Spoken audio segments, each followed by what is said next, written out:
Welcome back to Stonebrook Farm.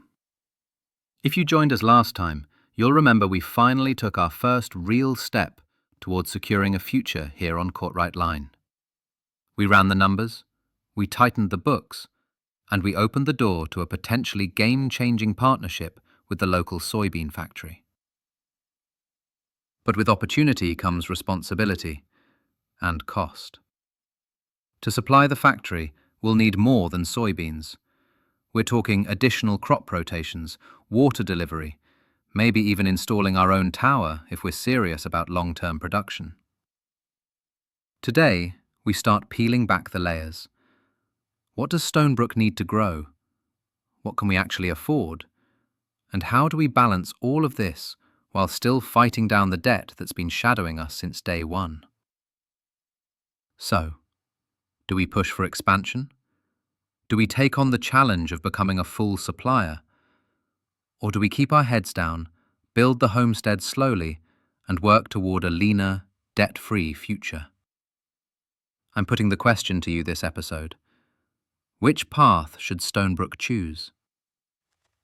Let's get to work.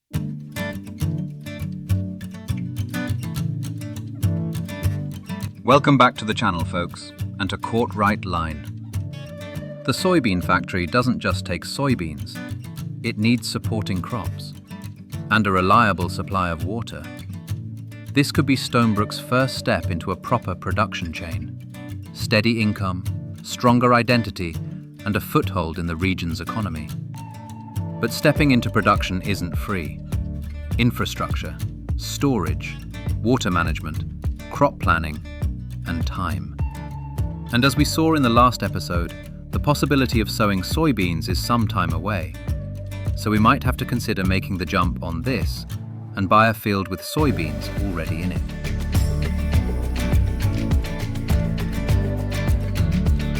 We've found that a neighbouring field already has soybeans in it and well into the growth stage. However, it comes with a heavy price tag.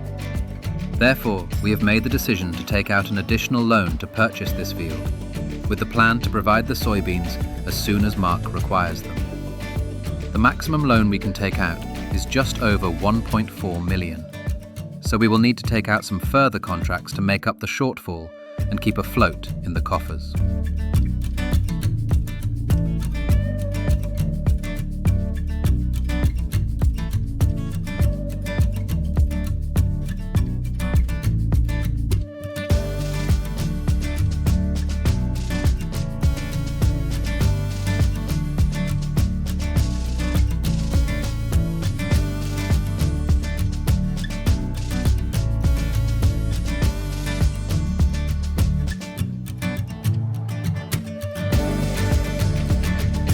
As we have all the required equipment, we will take out a ploughing contract on field 39, a harvesting contract on field 24, and a lime contract on the neighbouring field 13. Let's get to work, and we can check in on the progress of each over the next little while.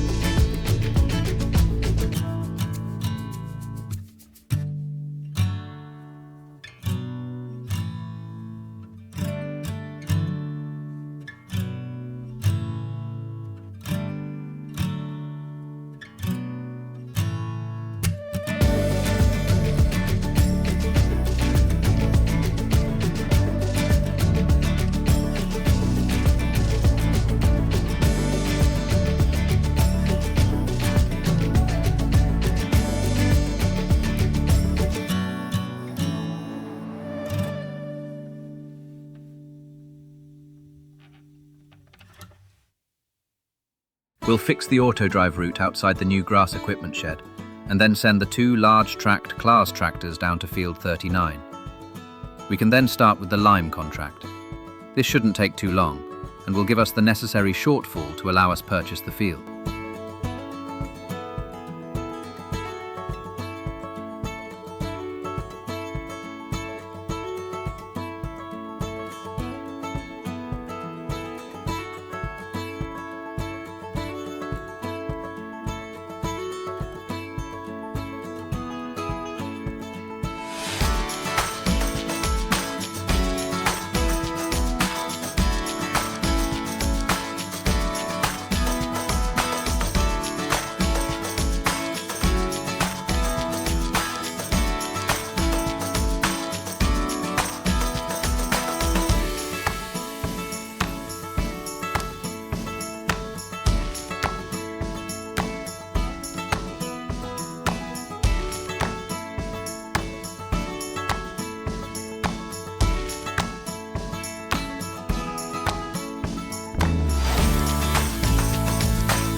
over at field 39. We will get this ploughing started. We've chosen to select the lands option in the course play track to reduce the chance of the tractors colliding, allowing us to monitor the other ongoing contracts.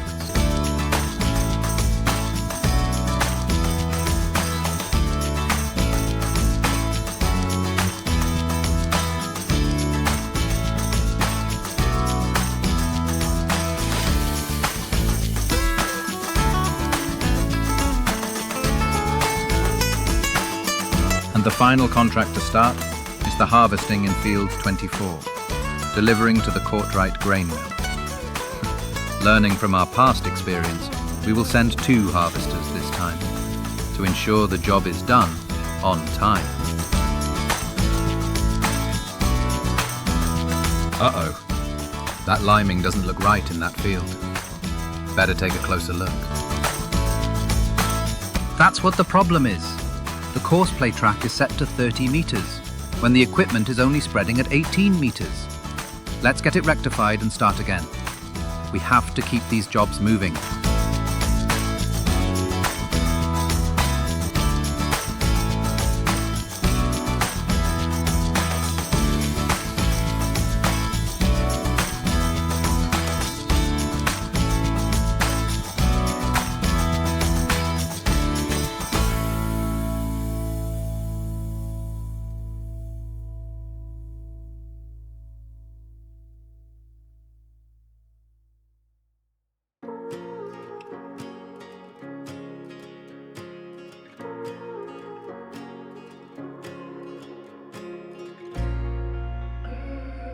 The ploughing is coming along nicely.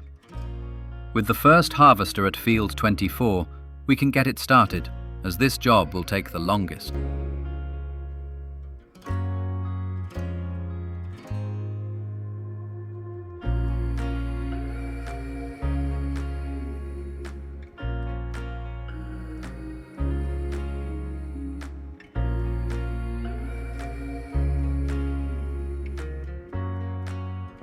We've set up the semi-truck on a harvest collection delivery route in auto drive to both combines, and will have left enough of a gap to the second harvester, but it can work between them.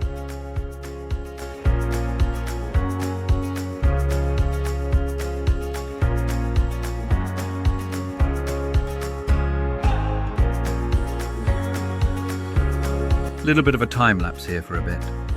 Wonderful to watch things in harmony.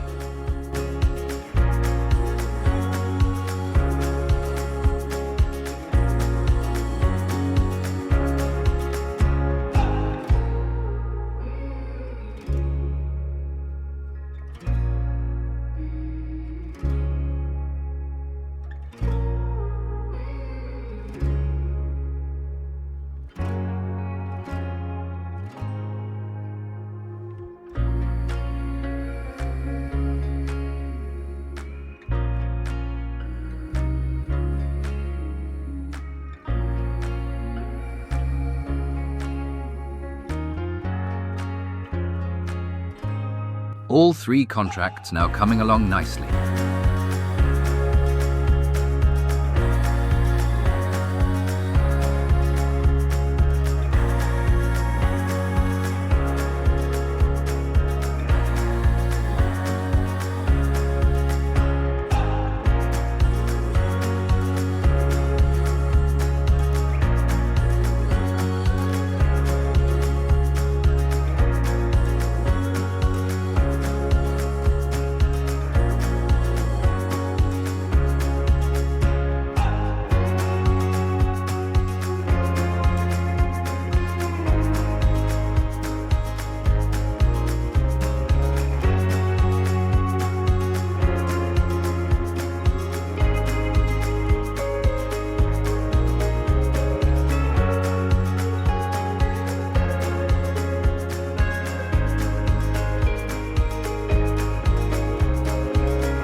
rough bit of ground here in field 39. May have to go back over this area to ensure the contract is completed.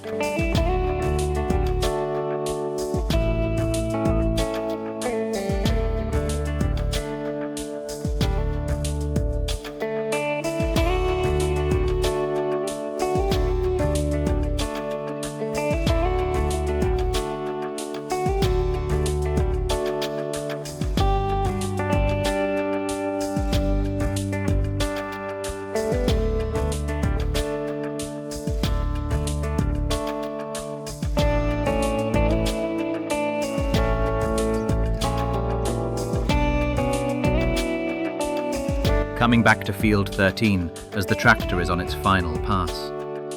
We can now collect this contract and purchase the new soybean field.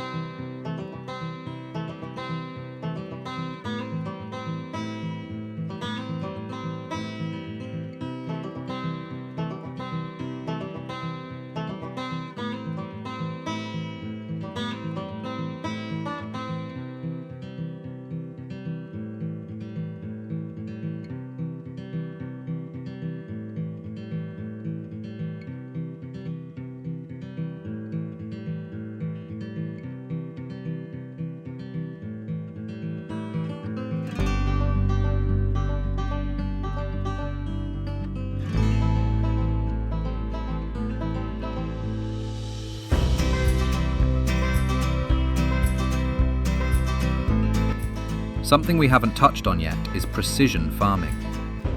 We can now purchase the soil information, which will ultimately help us improve our yields on the field we have and earn the best possible money. We can take a further in-depth look at precision farming if you, the viewers, would like that. The first class tractor is finished on the ploughing contract. We'll take the opportunity now to go over the bits that were missed.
Second tractor finished.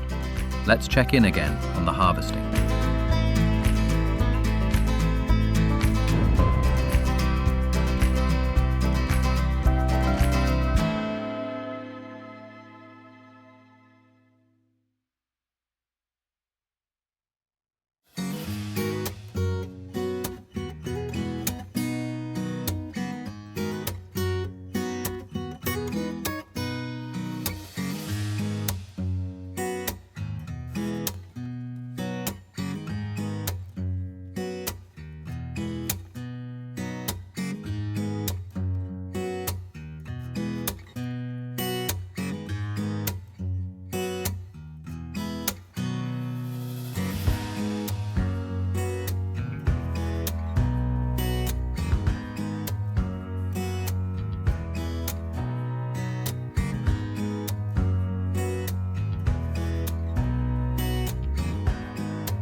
The first harvester has completed its task, and the semi has been filled again.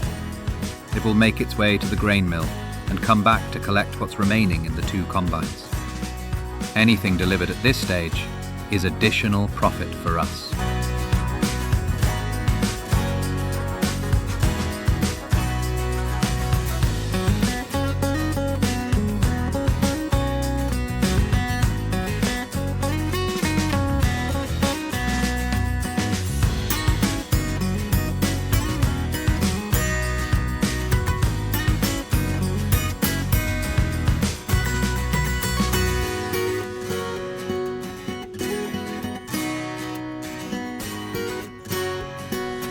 We've arrived back to the yard to a bit of a jam log. Let's get the equipment parked up and we can take a look at a few small adjustments to the homestead. As we mentioned in an earlier episode, we will sell the old mobile home and put in a proper wash unit.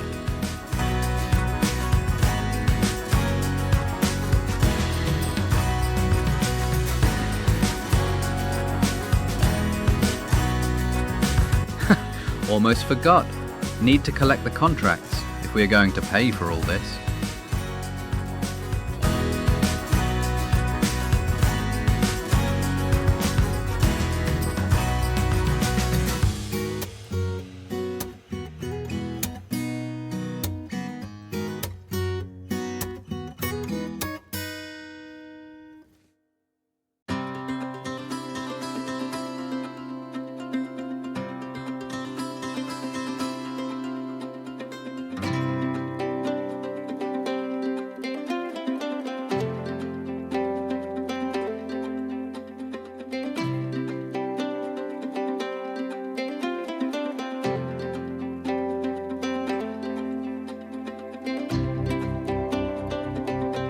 Then we need to look at a water point to help us supply Mark in the Soybean Factory.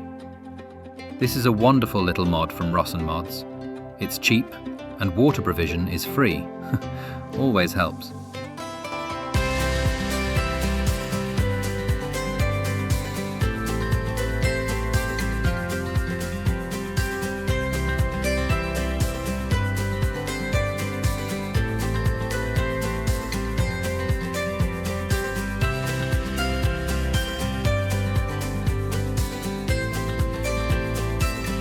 We can do a little landscaping around as well, but we will also need to add in the little additional routes for auto drive. We can do this off screen before the next episode.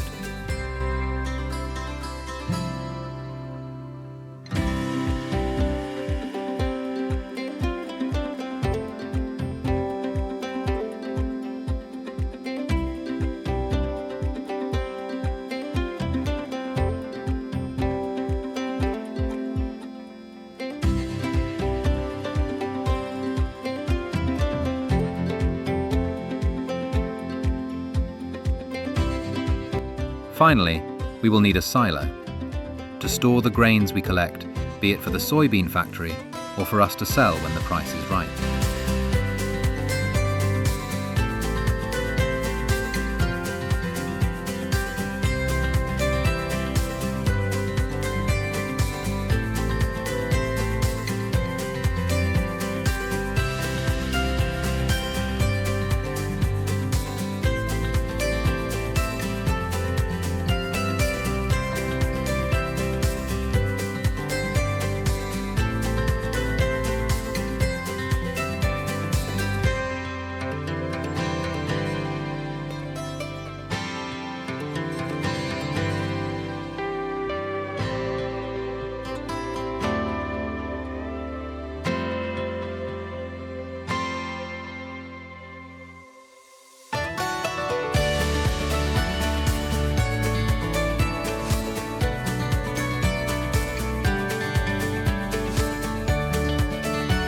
The trailers still need cover, so we may look at the shed option at some stage in the future.